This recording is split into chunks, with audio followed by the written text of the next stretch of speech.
¿Sabías que mucha gente se piensa que repara y no lo hace? La verdadera reparación no es conocida, porque pocos conocen los elementos fundamentales para que ésta dé fruto. Cuando meditas la pasión desde el amor se produce un trato de corazón a corazón con Jesús que tiene secretos efectos y el Espíritu Santo empieza a sanar. La reparación no es tristeza, sino amor. Es medicina para nosotros, pero también para otros. Hoy vamos a descubrir cómo reparar y por qué puede cambiar tu vida espiritual para siempre. Querida Madre, nadie como tú ha penetrado los misterios de Dios. Hoy nos ponemos en tus manos para que con tu intercesión ante el Espíritu Santo lleguemos a comprender este grandísimo misterio y abramos nuestro corazón al llamado de Cristo, que nos ama y quiere hacer de nosotros una criatura nueva. Dios te salve María, llena eres de gracia. El Señor es contigo. Bendita tú eres entre todas las mujeres, y bendito es el fruto de tu vientre, Jesús. Santa María, Madre de Dios, ruega por nosotros pecadores, ahora y en la hora de nuestra muerte. Dice San Pablo en Colosenses 1:24, completo en mi carne lo que falta a los padecimientos de Cristo para bien de su cuerpo que es la Iglesia. Leyendo esto podemos pensar, bueno, ¿qué es lo que le falta a la pasión de Cristo? Porque Cristo lo hizo todo. Él, estando en la cruz, le dice al Padre, todo está consumado, es decir, he llegado a la plenitud de todo lo que tú me pedías, he llegado a conseguir todo eso que tú me pedías. ¿Y, y qué es entonces eso que le falta a la pasión de Cristo? Una vez entré en un santuario mariano y vi una ánfora que decía, nada sin ti, nada sin nosotros. Yo creo que esa frase es muy ilustrativa de lo que aquí está ocurriendo. A la pasión de Cristo le falta una cosa, le falta a nosotros. De hecho, el Señor repara todo ante el Padre, pero ¿quién le repara a Cristo? Vamos a mirar un poquito eh, nuestro origen, ¿no? Dios, sabemos que Dios es amor y el amor tiene una característica muy especial. El amor siempre quiere expandirse, el amor quiere darse, el amor quiere siempre crecer, siempre ir más allá. Bueno, la palabra crecer aplicada a Dios es un poco absurda porque Dios es infinito, pero em, yo creo que como imagen es bien válida. O sea, el amor necesita esa expansión. Entonces, ese amor de Dios es un amor que siempre está en acto, porque Dios tiene un solo acto. Si tuviera más de un acto, Dios podría perfeccionarse. Por tanto, Dios tiene un solo acto. Su acto consiste en amar. Y todo lo que nosotros vemos como actos de Dios son efectos de ese acto único que es amar. Pues bien, eh, San Pablo nos dice en Colosenses 1:15, nos dice que Jesucristo es el primogénito de la creación. Por tanto, no hemos de pensar que Jesucristo se encarna como consecuencia de tener que venir a salvar al hombre, porque eso ya era una cosa que ya estaba prevista. Él era el primogénito de la creación, por tanto, el primero en la mente de Dios. El primero como creado en la mente de Dios, porque la humanidad de Cristo es una humanidad creada. ¿De acuerdo? Entonces, ¿qué es lo que pasa? Pues aquí lo que está pasando es que esto nos hace ver que, tal como dice el catecismo, eh, nosotros hemos sido creados con un propósito concreto de Dios, no hemos sido creados así al azar. Y, y ese propósito, ¿cuál era? Ese propósito está totalmente ligado con ese amor de Dios. El propósito era expandir el amor de Dios más allá del seno trinitario. Por eso Jesucristo, la segunda persona de la Trinidad, es decir, el Verbo eterno, toma carne y ese es Jesucristo, ese es Jesús de Nazaret. Nos dice también San Pablo que todo ha sido creado por Él, con Él y para Él. Es decir, esta creación en la cual nosotros vivimos es la habitación de Cristo, por decirlo de alguna manera. Esa creación está hecha para Él, para Él. ¿De acuerdo? Entonces, ¿qué es lo que ocurre aquí? De esto se desprende una cosa muy importante y es que el hombre ha sido creado para Dios. Por tanto, el hombre no ha sido creado para sí mismo. ¿Eh? Y esta es una idea que nos debemos de poner en la cabeza porque vivimos como si nosotros eh, hubiéramos sido creados para nosotros, ¿no? Nosotros somos para Dios. Con el pecado, el hombre perdió esa semejanza con la que Dios lo había creado. Dios había creado al hombre a imagen suya, pero también a semejanza suya. La imagen nos da pues idea del físico, o sea, nosotros somos imagen de Dios en Jesucristo, es decir, tenemos pues dos manos, dos pies, una cabeza, etcétera, etcétera. O sea, el físico es igual. Pero la semejanza lo es en las obras, en la manera de hacer. Y aquí realmente si nosotros nos miramos, nos daremos cuenta que no tenemos nada que ver con esas maneras de hacer del Señor. ¿Qué ocurre? Pues que el hecho de que hubiera habido esa caída, ese separarse de la voluntad de Dios, hizo que el hombre perdiera los dones preternaturales que tenía y que perdiera también el don de la divina voluntad. ¿Por qué? Pues porque así como Jesucristo, verdadero Dios, verdadero hombre, como verdadero Dios tenía voluntad divina, como verdadero hombre tenía voluntad humana, entendiendo como voluntad ese motor que a nosotros nos mueve a obrar. Pues bien, el hombre creado, que era imagen y semejanza de Dios en Jesucristo, tenía esa voluntad humana como hombre, pero se le había concedido la voluntad divina como don. Y esto diréis, ¿y de dónde se lo saca esta mujer? Eso está contenido en las revelaciones que el Señor le da a la sierva de Dios Luisa Picarreta y que han sido aprobadas ya por el Dicasterio de la Doctrina de la Fe.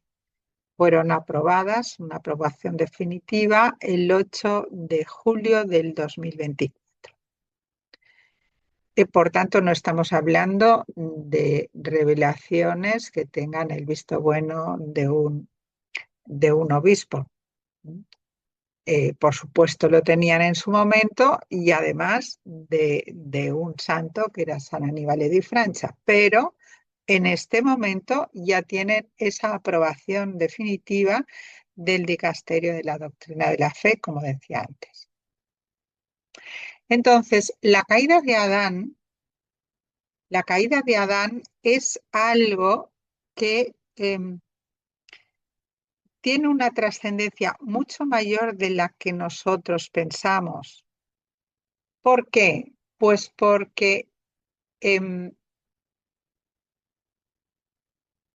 Dios, cuando crea a Adán, hemos dicho que lo que hace es crear a una criatura para que sea compañía de él, una criatura para que con él pueda compartir.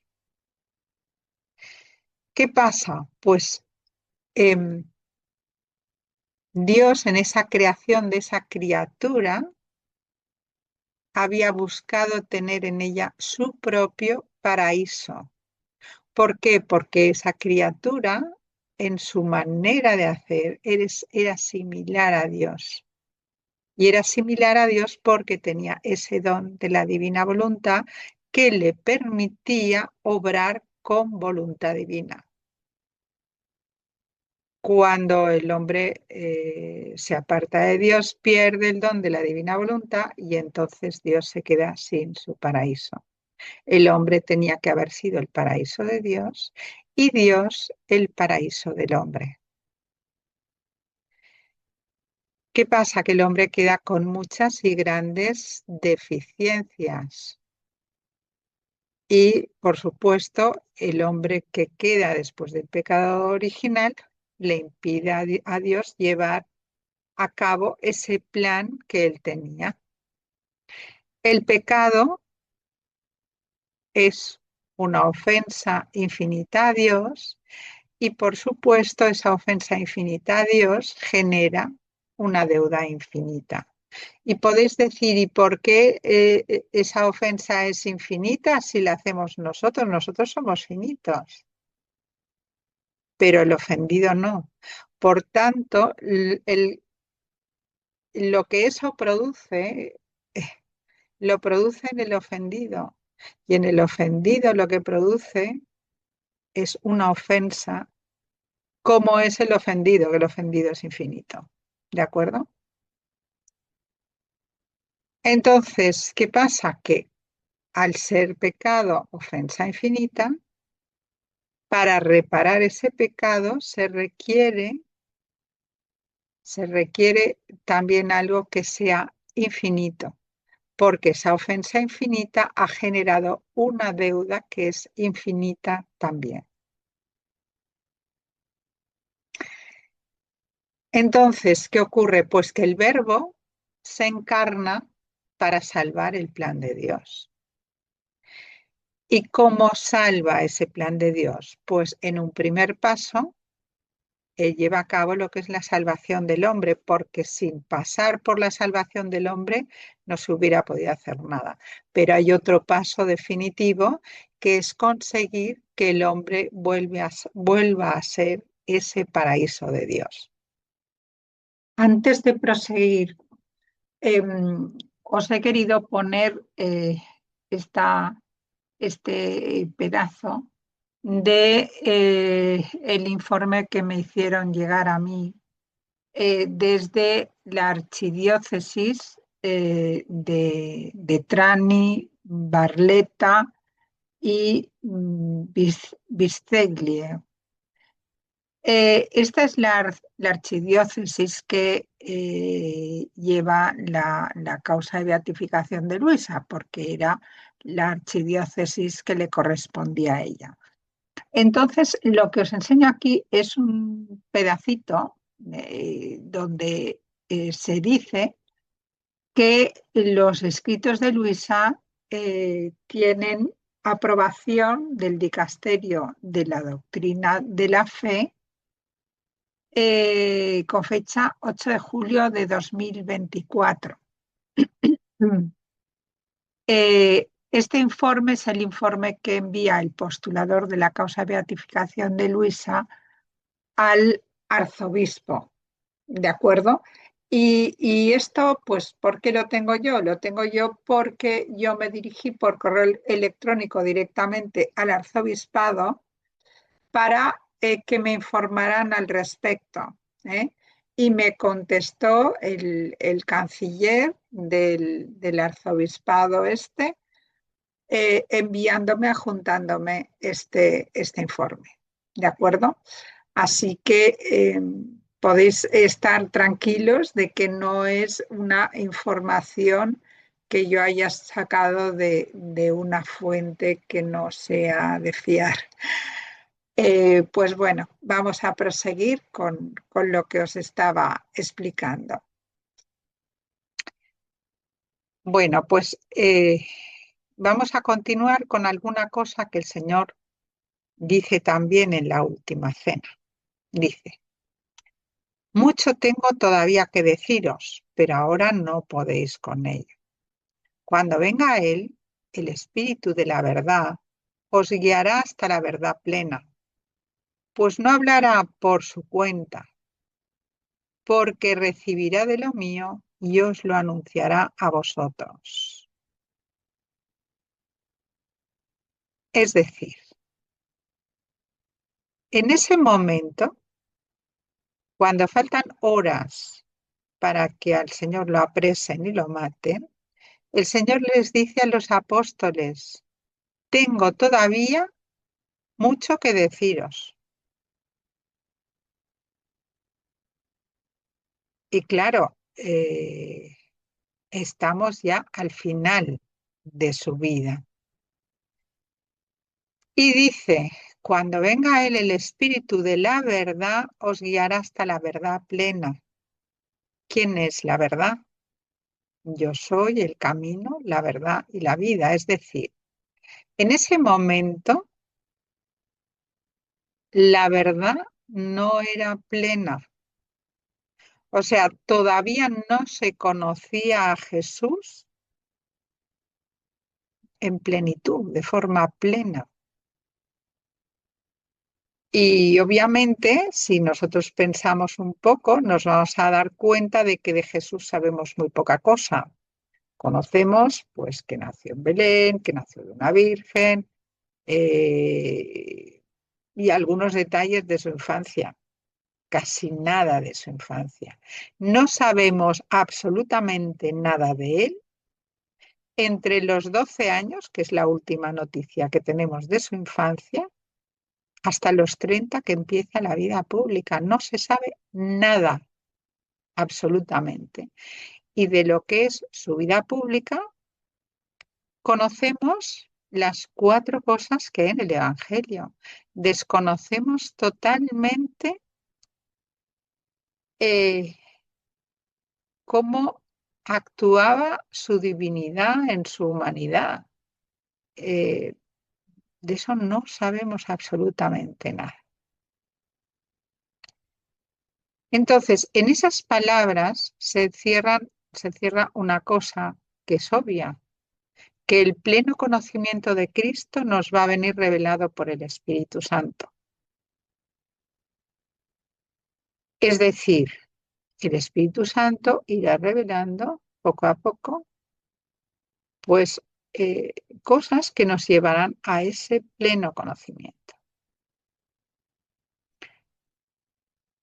Y nos podemos preguntar, bueno, pero es que la revelación está completada. Y efectivamente lo está, porque todo está en la revelación pública. Pero el propio catecismo nos dice que la revelación está acabada, pero no está completamente explicitada. Es decir, hay cosas que en la revelación pública están enunciadas, pero no están desarrolladas. No se nos explica para nada cómo hemos de hacer para vivir en esa unión, en esa fusión con Jesús y el Padre. Hay muchas cosas que están en interrogante. ¿Eh? San Pablo nos dice en la primera de Tesalonicenses 5, del 19 al 21, encontráis estas palabras. No apaguéis el espíritu, no menospreciéis las profecías, examinadlo todo y quedaos con lo bueno.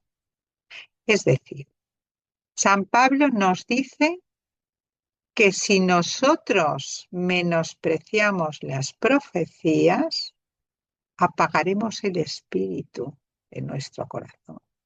Por tanto, las profecías no las hemos de menospreciar, pero nos dice examinadlo todo y quedaos con lo bueno, es decir, discernid.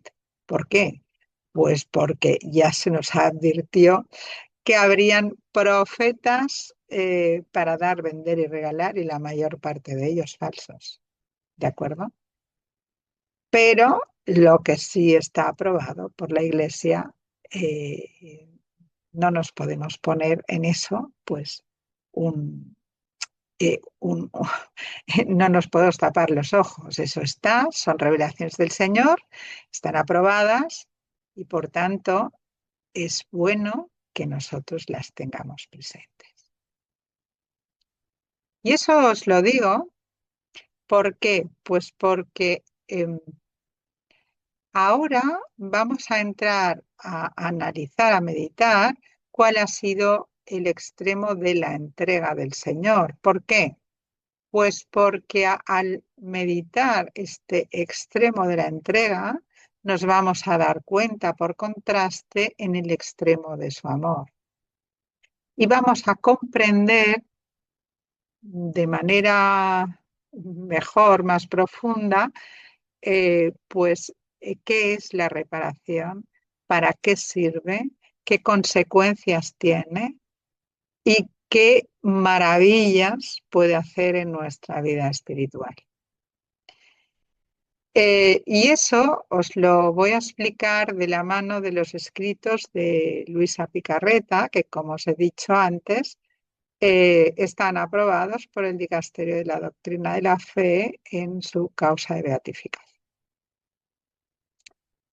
El Señor le dice a Luisa Picarreta que Él se encarnó con uso de razón. Cuando uno piensa en eso, se horroriza. Imaginémonos nosotros en el seno de nuestra madre con uso de razón, sin podernos mover, sin ver la luz, sin ver nada. Es una auténtica barbaridad. Y Él se encarnó con uso de razón. ¿Para qué? Pues para poder reparar al Padre desde el más pequeñito, más pequeñito, más pequeñito. Es decir, el niño que está en el seno materno. Porque Él dice, todo lo que hagáis, aquellos aún al más pequeño, a mí me lo hacéis. Entonces, Él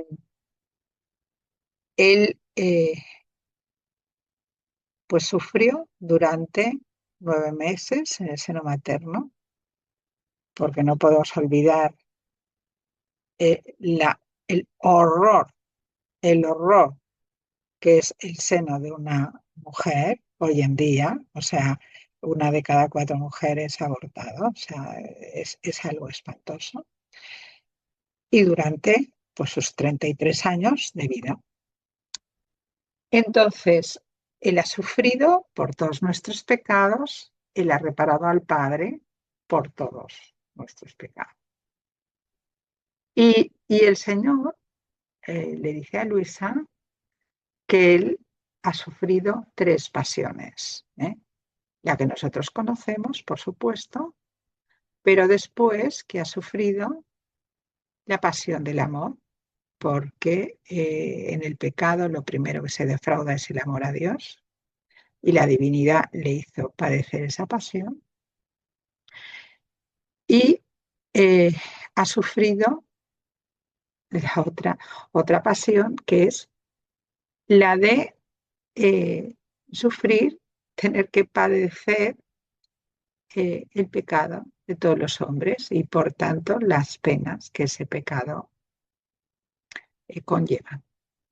Entonces, para haceros un poco una idea de de lo que estamos hablando, he puesto un ejemplo que yo creo que es bastante ilustrativo y nos hará ver la magnitud tremenda de ese sufrimiento del Señor. El ejemplo lo pongo sobre una violación. El Señor tuvo que sufrir como mujer violada, o está sufriendo como mujer violada. Él sufre y sufrió con horror esos sentimientos del violador, porque él eso lo tuvo que vencer esos sentimientos del violador para ofrecerle al Padre ese acto reparado. Tuvo que sufrir las penas que ese pecado conlleva. Y sufrió además una muerte por cada pecado mortal. O sea, vemos que de un solo pecado aquí salen un montón de cosas. Además de esto, él tuvo que sufrir, he puesto, bueno, unas 20 horas, yo creo que son bastantes menos, unas cuantas menos, la pasión que nosotros conocemos. Pero es que además el Señor lleva sufriendo 2000 años como víctima en el Santísimo Sacramento. En la Eucaristía el Señor está en un estado victimal y por consecuencia en un estado de sufrimiento. Y él le dice a Luisa Picarreta que su estado victimal en la Eucaristía le supone una crucifixión. O sea, es como una crucifixión de 20 años. De 2000 años. O sea, esto es una barbaridad, es una barbaridad. Y, y por tanto, esto nos ha de hacer pensar cuál es la magnitud, imposible calibrarla, pero cuál es la magnitud del amor de Cristo, para haber querido sufrir tanto, porque no olvidemos que Él nos ha redimido con su humanidad. Su divinidad también, su divinidad ha posibilitado esa redención, porque si no, no hubiera sido posible. Pero ¿para qué? Para que el Señor sufriera más. Entonces, hay mucha gente, ¿no?, que la pasión de Jesús la mira desde el punto de vista físico. Pero aquí hemos de pensar que para realmente meditar la pasión de Jesús, la hemos de meditar también y sobre todo desde la perspectiva del amor. El Señor también le dice a Luisa Picarreta lo siguiente, dice: debes saber que las penas que me dieron los judíos fueron una sombra de las que me dio la divinidad. Y esto era justo para recibir plena satisfacción. El hombre, pecando, no solo ofende a la majestad suprema externamente, sino también internamente, y desfigura en su interior la parte divina que le fue infundida al crearlo. Así que el pecado se forma primero en el interior del hombre y después sale al exterior. Más bien, muchas veces lo que sale al exterior es la parte mínima y la parte mayor queda en el interior. Ahora, las criaturas eran incapaces de penetrar en mi interior y hacerme satisfacer con penas la gloria del Padre, que con tantas ofensas de su interior le habían negado. Mucho más, que estas ofensas serían la parte más noble de la criatura, la cual es la inteligencia, la memoria y la voluntad donde está sellada la imagen divina. Por esto, fue necesario que la divinidad misma tomara este empeño y me hiciera de verdugo amoroso, pero por cuanto amoroso, más exigente, para recibir plena satisfacción por todos los pecados hechos en el interior del hombre. Así que en la pasión que me dieron los judíos, di satisfacción a la gloria externa del Padre, que las criaturas le habían quitado. En la pasión que me dio la divinidad, en todo el curso de mi vida, di satisfacción al Padre por todos los pecados del interior del hombre. De esto podrás comprender que las penas que sufrí de manos de la divinidad superan grandemente a las penas que me dieron las criaturas. Más bien, casi no pueden compararse y son menos accesibles a la mente humana. Y le dice también a Luisa Picarreta: hija mía, mi humanidad fue el órgano que reordenó la armonía entre creador y criatura. Yo hice por cada alma todo lo que estaban obligadas a hacer hacia su creador, no excluyendo ni siquiera a las mismas almas perdidas, porque por todas las cosas creadas debía dar al Padre gloria, amor y satisfacción completas. Así que mi humanidad restituyó la armonía perdida entre criaturas y creador y la selló a precio de sangre y de penas inauditas. Ahora, imaginemos una madre que va caminando por la calle con su hijo y su hijo lleva un balón. Y al niño no se le ocurre otra cosa que pegarle un chute al balón y darle a un escaparate. Claro, la madre entra en la tienda roja como un tomate y le dice al dependiente: lo siento muchísimo, perdone, pero es que el niño me he despistado, le ha dado al balón. Y el dueño de la tienda le dice a la señora: ya nos hacemos cargo, los niños pues ya se sabe, eh, está perdonadísima, pero el cristal vale tanto. Ahora, el diccionario de la Real Academia Española define reparar como lo siguiente, entre alguna otra cosa, pero el otro ya se va de lo que es el sentido de reparar, que nosotros reflejamos aquí. Dice que reparar es como enmendar, satisfacer al ofendido, restablecer las fuerzas, dar aliento o vigor, arreglar, recomponer. Es decir, reparar supone dejar lo que se repara en condiciones de funcionar como cuando estaba nuevo. Para entendernos sería esto. Pues eso es lo que el Señor quiere hacer con nosotros.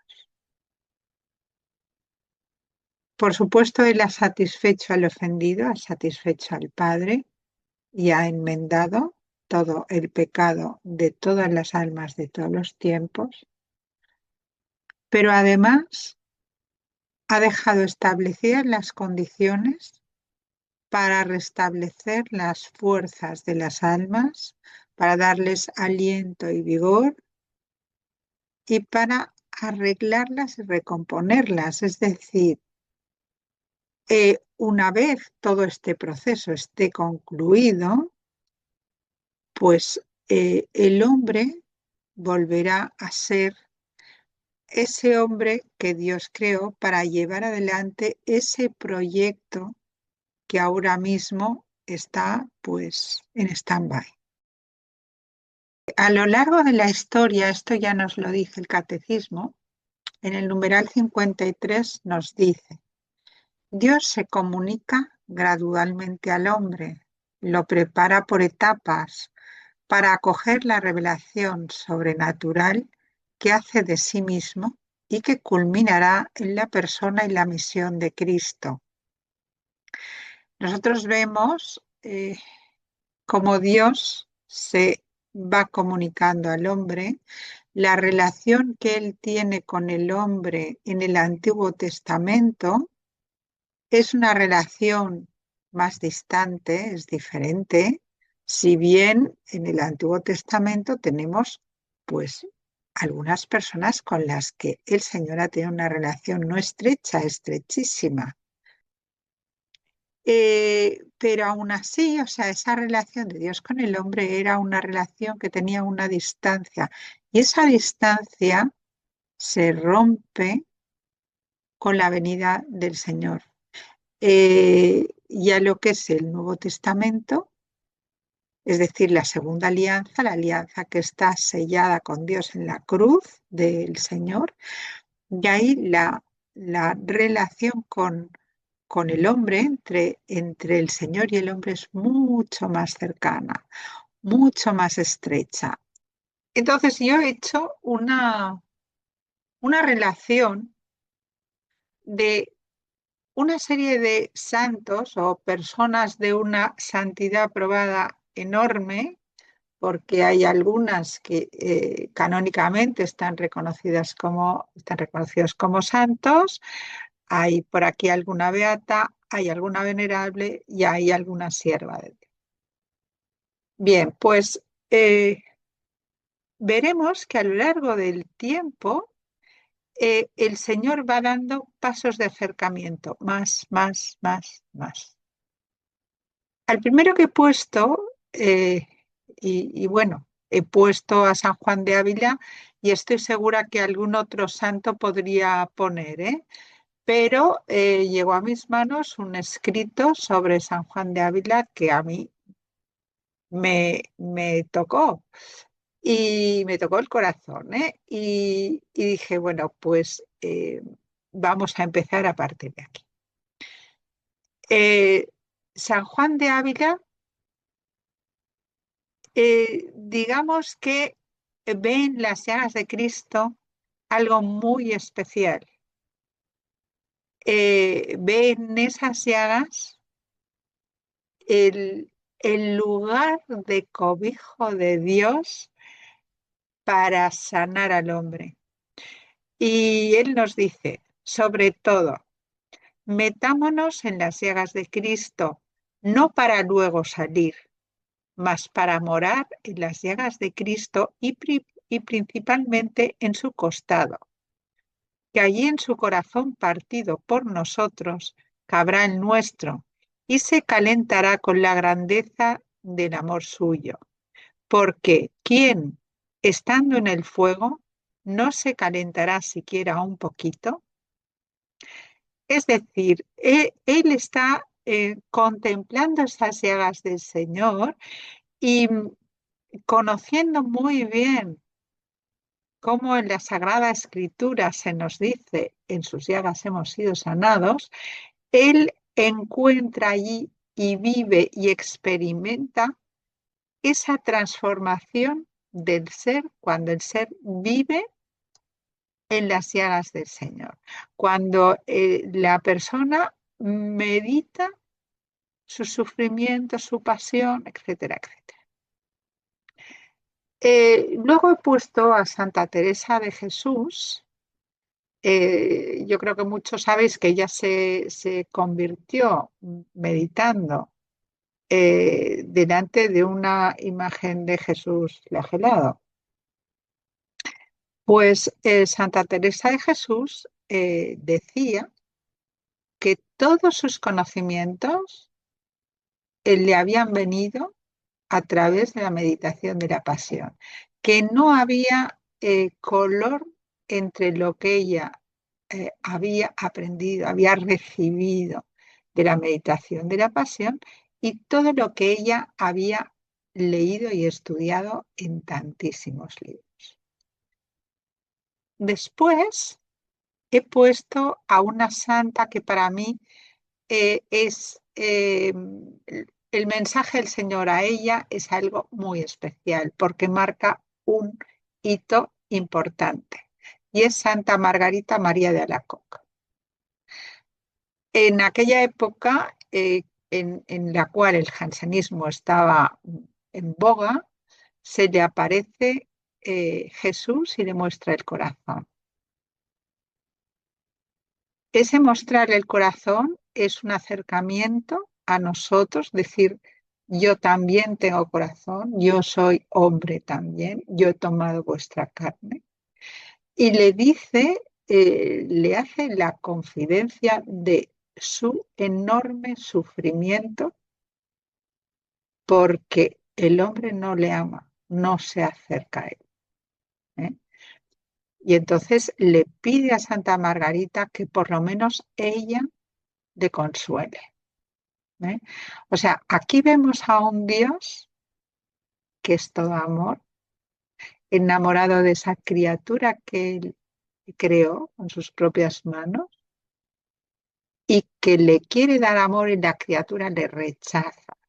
Y ese rechazo, ese amor rechazado le causa a él un tormento increíble y por eso acude a Santa Margarita también, obviamente, porque él lo que quiere es dar a conocer que él no es un Dios como el que los jansenistas presentaban, un Dios riguroso, un Dios eh, vengativo, un Dios durísimo. Después he puesto a la venerable Sor María Marta de Chambón, que era de la misma orden que Santa Margarita, era de la Visitación también, y, y ella eh, pues recibió toda una serie de revelaciones del Señor relativas a sus llagas.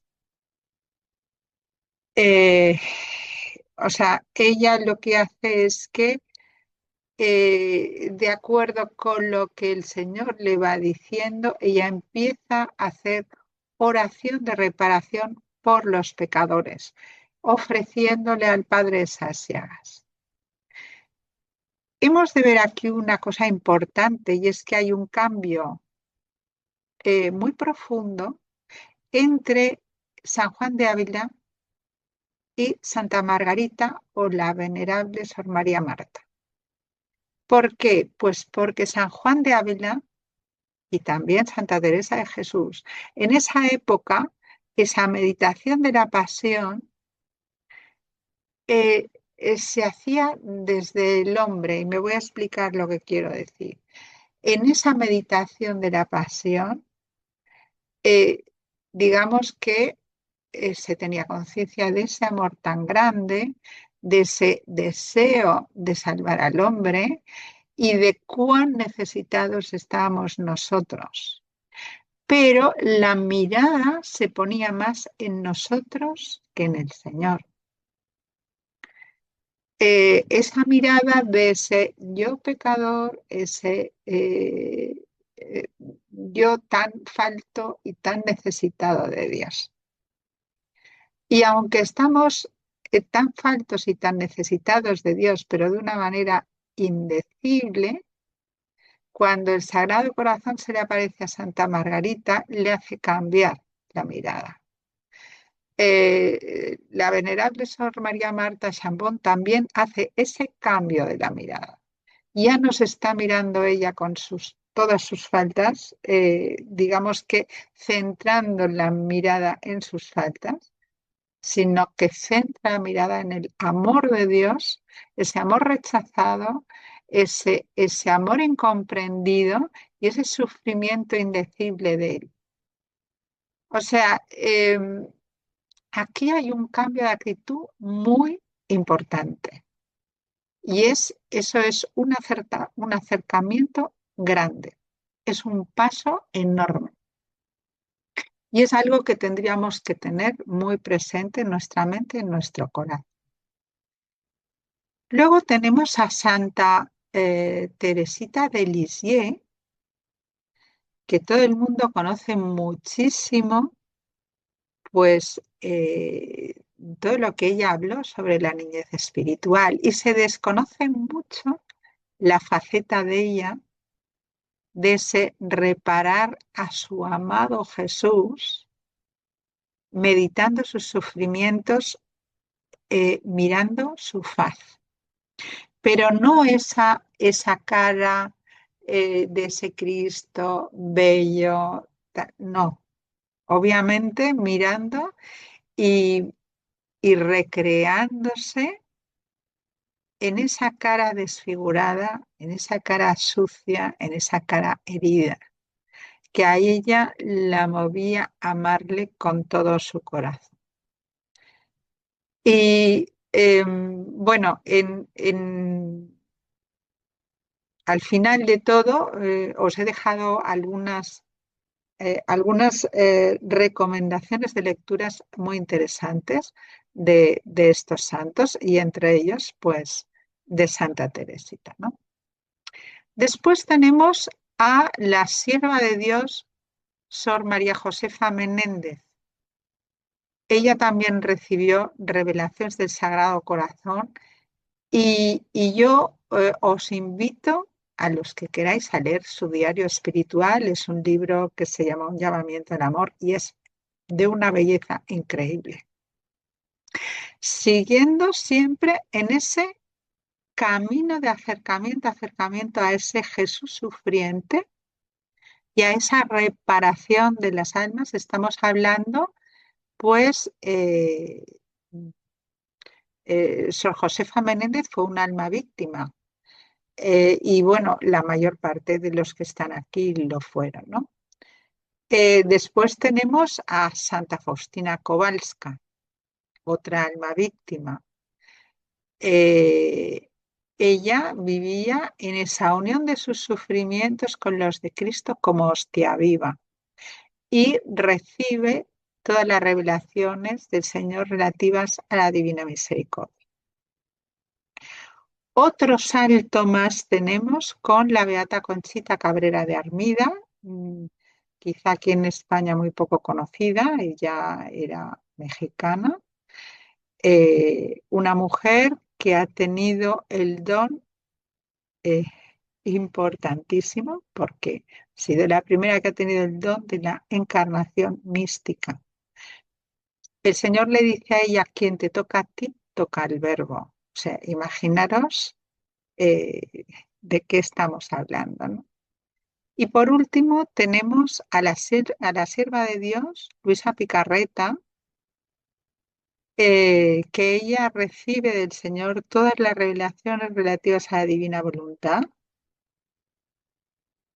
y eh, ella es una mujer muy especial, escogida por Dios como la alma más humilde de toda la historia, más pequeña, él la llamaba mi pequeña hija, la divina voluntad. Y esta persona escribió un libro que son se llama Las 24 horas de la pasión. Es, para mí es lo mejor que he leído nunca relativo a la pasión y es la vivencia de la pasión de Cristo desde el interior de Jesús, ¿eh? Luisa tuvo el don de vivir en una fusión con el Señor, que es el don de la divina voluntad, es un intercambio de vida. Y ella en este libro recoge todos los sufrimientos del Señor en su pasión desde el interior de Jesús, no solamente desde el exterior. Y bueno, os lo pongo porque va pues directamente ligado con el tema de la reparación. Deciros también que el Señor le dice a la venerable Sor María Marta Chambón lo siguiente. Y dice, hija mía, cada vez que ofrecéis a mi Padre los méritos de mis divinas llagas, ganáis una inmensa fortuna. Sois semejantes a aquel que encontrara en la tierra un gran tesoro. Pero como vosotras no podéis conservar esta fortuna, Dios la vuelve a tomar y mi divina madre también, para devolvérosla en el momento de la muerte y aplicar sus méritos a las almas que lo necesitan. Porque debéis hacer valer la fortuna de mis santas llagas. No hay que quedarse pobre, porque vuestro Padre es muy rico. Vuestra riqueza es mi pasión. Le dice a la sierva de Dios, Luisa Picarreta, lo siguiente. Eso lo dice en el volumen 12, capítulo 55, apartado 2. Dice, hija mía, ¿no sabes tú que por cada palabra sobre mi pasión, pensamiento, compasión, reparación, recuerdo de mis penas, tantas vías de comunicación de electricidad se abren entre el alma y yo, y por lo tanto, de tantas variedades de belleza se ve adornada el alma?